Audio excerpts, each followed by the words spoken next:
Hello friends, welcome to my channel. இன்றைக்கி வீடியோவில் 5 SIP மிஸ்டேக்ஸை பற்றி தான் பார்க்க போகிறோம். நீங்கள் இந்த மிஸ்டேக்ஸை பண்ணிட்டு இருந்தீங்கன்னா உங்களுக்கு ரிட்டர்ன்ஸ் கம்மியாக தான் கிடைக்கும். அந்த மிஸ்டேக்ஸ் என்னென்ன, அதுக்கு என்ன சொல்யூஷன்னு இந்த வீடியோவில் எக்ஸ்பிளைன் பண்ண போகிறேன். வீடியோவை ஸ்கிப் பண்ணாமல் பாருங்கள். ஃபர்ஸ்ட் மிஸ்டேக், ரெகுலர் மியூச்சுவல் ஃபண்டில் இன்வெஸ்ட் பண்ணுறது. மியூச்சுவல் ஃபண்டில் ரெகுலர் ஆர் டைரக்ட்னு 2 ஆப்ஷன் இருக்குது. இது ரெண்டுத்துக்கும் என்ன டிஃப்ரென்ஸ்னால், எனக்கு எந்த மியூச்சுவல் ஃபண்டில் இன்வெஸ்ட் பண்ணுறதுன்னு தெரியலன்னு நினைக்கிறவங்க ஒரு மியூச்சுவல் ஃபண்ட் ஏஜென்ட் கிட்ட கேட்பாங்க. அவங்க ரெகுலர் மியூச்சுவல் ஃபண்டில் இன்வெஸ்ட் பண்ணுவாங்க. இதுக்கு புரோக்கர் கமிஷன் போகும். யூஸ்வலாக மினிமம் 1% கமிஷன் வாங்குவாங்க. டைரக்ட் ஃபண்டில் நடுவில் புரோக்கர் யாரும் இருக்க மாட்டாங்க. நீங்களே ஜீரோதா க்ரோ மாதிரி ஸ்டாக் புரோக்கர் ஆப்பில் டைரக்ட் மியூச்சுவல் ஃபண்ட்ஸில் இன்வெஸ்ட் பண்ணலாம். உங்களுக்கு எந்த மியூச்சுவல் ஃபண்டில் இன்வெஸ்ட் பண்ணுறதுன்னு தெரியலன்னு நினைக்கிறவங்க நான் டாப் 3 LSS மியூச்சுவல் ஃபண்ட்னு வீடியோ போட்டிருக்கேன். லிங்க் டிஸ்கிரிப்ஷனில் கொடுத்துருக்கேன், செக் பண்ணி பாருங்கள். இந்த ரெகுலர் மியூச்சுவல் ஃபண்டில் இன்வெஸ்ட் பண்ணால் உங்களுக்கு எவ்வளோ ரிட்டர்ன்ஸ் குறையும்னு இப்போ பார்க்கலாம். First Quant LSS tax saver regular mutual ஃபண்டோட expense ratio 1.77. Quant LSS tax saver direct mutual ஃபண்டோட எக்ஸ்பென்ஸ் ரேஷியோ 0.76. இந்த 1% எக்ஸ்ட்ரா எக்ஸ்பென்ஸ் ரேஷியோ தான் புரோக்கர் கமிஷனாக போகுது. எக்ஸாம்பிளுக்கு நான் இந்த ரெகுலர் மியூச்சுவல் ஃபண்டில் லாஸ்ட் 10 இயர்ஸில் மாதம் 10,000 SIPயாக இன்வெஸ்ட் பண்ணால் எனக்கு 34 lakhs ப்ராஃபிட் கிடச்சிருக்கும். இதுவே நான் டைரக்ட் மியூச்சுவல் ஃபண்டில் லாஸ்ட் 10 இயர்ஸ் மாதம் 10,000 SIPயாக இன்வெஸ்ட் பண்ணால் எனக்கு 38 lakhs ப்ராஃபிட் கிடச்சிருக்கும். அப்போ ரெகுலர் ஃபண்டில் இன்வெஸ்ட் பண்ணனால எனக்கு 4 lakhs லெஸ் ப்ராஃபிட் கிடச்சிருக்கும். சேம் மியூச்சுவல் ஃபண்ட் தான், ஆனால் புரோக்கர் கமிஷன் இருக்கனால ரிட்டர்ன்ஸ் கம்மியாகுது. நீங்கள் இன்வெஸ்ட் பண்ணும்போது டைரக்ட் பிளானானு செக் பண்ணி இன்வெஸ்ட் பண்ணுங்கள். செகண்ட் மிஸ்டேக், நீங்கள் IDCW மியூச்சுவல் ஃபண்டில் இன்வெஸ்ட் பண்ணுறது. மியூச்சுவல் ஃபண்டில் IDCW ஆர் க்ரோத் ஆப்ஷன்னு 2 இருக்குது. IDCWனா இன்கம் டிஸ்ட்ரிபியூஷன், அதாவது இந்த ஃபண்டில் வர டிவிடெண்ட்டை உங்கள் பேங்க் அக்கௌண்ட்டில் கிரெடிட் பண்ணிடுவாங்க.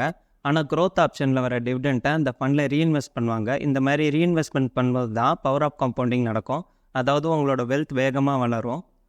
இப்போது எக்ஸாம்பிளோட சொல்கிறேன். க்ரோத் அண்ட் IDCW ஃபண்டில் 5,000 rupees இன்வெஸ்ட் பண்ணுறேன். அந்த 2 ஃபண்டோட starting NAV 20 rupees.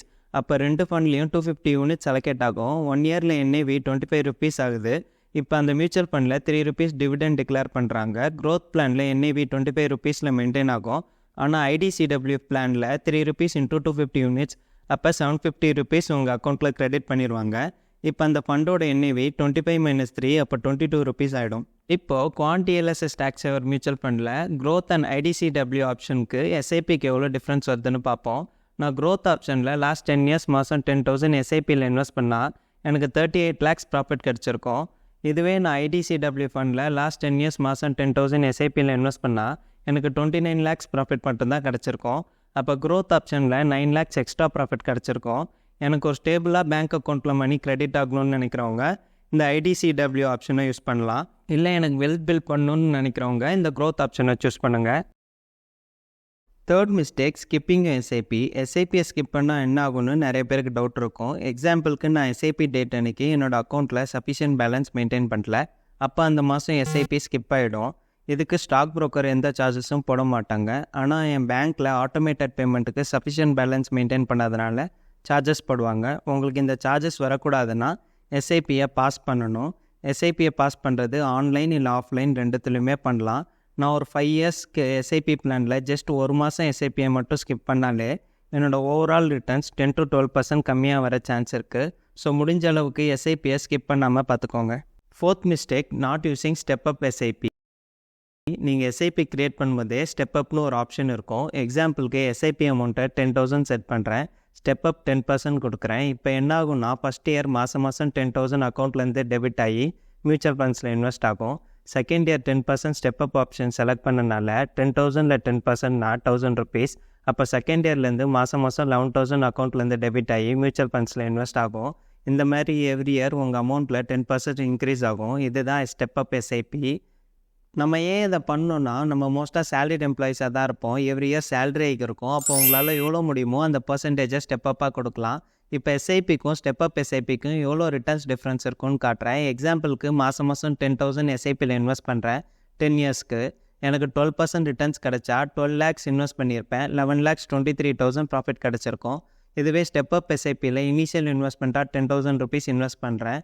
Every year step up 10% பண்ணால் அதே 12% ரிட்டர்ன்ஸ் கிடச்சா 19,12,000 இன்வெஸ்ட் பண்ணியிருப்பேன். 14,61,000 ப்ராஃபிட்டாக கிடச்சிருக்கும்.